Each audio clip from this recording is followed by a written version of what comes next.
रामटेक बंगल्याबद्दल आपला गैरसमज तयार झाला आहे। माननीय पंकजाताई मुंडे यांनी या बंगल्याला स्वतः मागितला आहे आणि आम्ही पंकजाताईची मागणी मान्य केली आहे।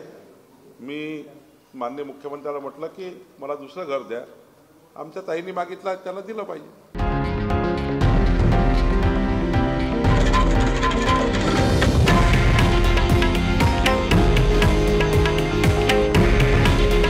हे आहे देशातील नंबर 1 न्यूज नेटवर्क आणि आपण पाहत आहात TV9 मराठी।